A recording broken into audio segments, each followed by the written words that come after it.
Namaskaram. I'm Pradeep Chakravarti and I'm really happy to do this with Kala Kendra for Navaratri 2020. Let's take a step back to understand why we're doing this. All living things want to be happy, whether they are higher order animals like us or lower order animals. Now, what causes us to be happy, both in the short term and long term? Three things are important.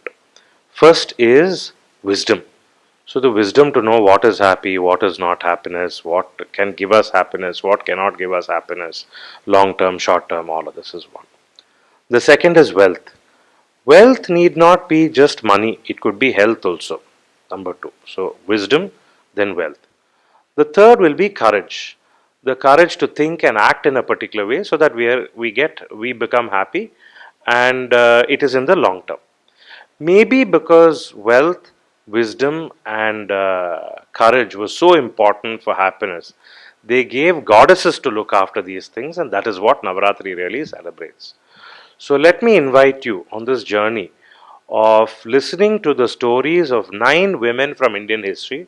Some of them fairly famous, some of them not so famous, but all of them role models who embodied wealth, wisdom, and courage in some way or the other, and therefore have earned a place in Indian history as great role models for us to follow.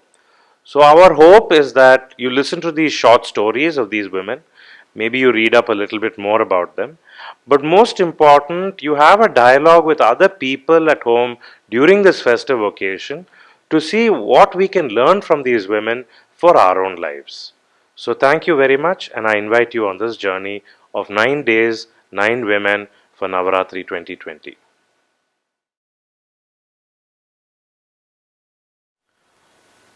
For day one of Navaratri, I chose Lal Ded. Lal Ded was a poetess of Kashmir, and she is variously called as Lalleshwari, Lalla, Yogeshwari, Lalishwari, Lal Ded, so on and so forth. In fact, many people in Kashmir just call her the old granny. And her poems in Kashmiri are called Lal Vak, and she lived about 700 years back. Now, in Lal Ded's case, we don't know much about her life.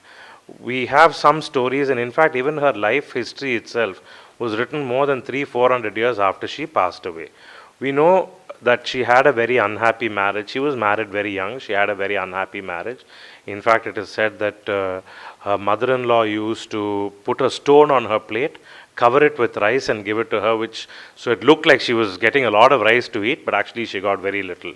And there's another story of how her husband one day smashed the pitcher of water that she was carrying, but miraculously the pitcher broke, but the water was intact, and she was able to put that water into different vessels at home. So we hear of these kind of stories, but we fortunately have many of her Lal Vak or short 2-line poems in Kashmiri. Now, how did we get to know of these? In the 1920s, Dharmendra Darvesh was a Pandit who lived in Gush, and he had remembered, like many other people in Kashmir at that time, had remembered her Lal Vaks, and they had transmitted it orally. And for the first time, these were written down, compiled, translated, and published. And today, many people outside Kashmir may not know her, but in Kashmir, her words, her Lal Vak, are very famous, and they're well known even today. Usually, they have 2 to 4 lines, and they are asking questions sometimes, they're giving answers and questions sometimes, or they may be even riddles. But all of them look at 2 things. One is a deep devotion to Shiva, and another, a sense of a woman finding her own voice. Some people say that she was highly influenced by the Sufi traditions as well. Some people say Kashmir Shaivism, which was very important in those days in India. We're not very sure of what actually happened in her life, because she also lived in a very tumultuous times. The last Hindu queen of Kashmir had died. The sultans had taken over. There was a lot of change and confusion in Kashmir, and that was the time that she lived in. So there are many translations available of Lal Ded's Vaks. The one that I've chosen is Jayashree Kak, and I'm sure there are many others on the net as well. Here is 1 or 2 that I'm going to recite. I, Lalla, set out hoping to bloom like a cotton flower. The jinner and the carder gave me a hard blow. After the spinner spun me into fine yarn, I was stitched on the loom in the weaver's shop. When the washerman dashed me on the slab of stone, he rubbed into me much soap and washing powder. And the tailor then cut me into little bits of pieces with the scissors. I, Lalla, attained supreme bliss. So, what Lalla is actually saying here is she's comparing herself to a cotton flower. So, we get a sense that at that time in Kashmir, cotton was an important crop. And all the jinner, the carder, the washerman, the tailor, all of them cut her into little pieces. So in a way, she's symbolically saying that she's been through a lot of trouble, a lot of trials and tribulations, and in all of this, she has only become stronger and stronger. And this is a recurring theme you will see in many of her other poems as well. Here's another verse of hers. Even if 1,000 abuses are hurled at me, I am not hurt in the heart. If I am a devotee of the all-pervading Shankara, ashes will not dirty a mirror.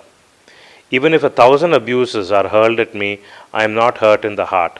If I am a devotee of the all-pervading Shankara, ashes will not dirty a mirror.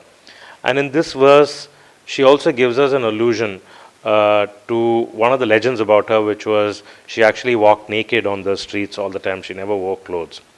Another verse that I particularly liked was the cold weather changes water into ice and into snow.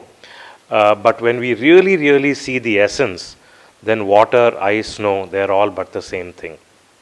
And you'll see many of our verses talk about how the senses can lead us astray, how meditation, looking inwards, breathing deeply can help us realize ourselves.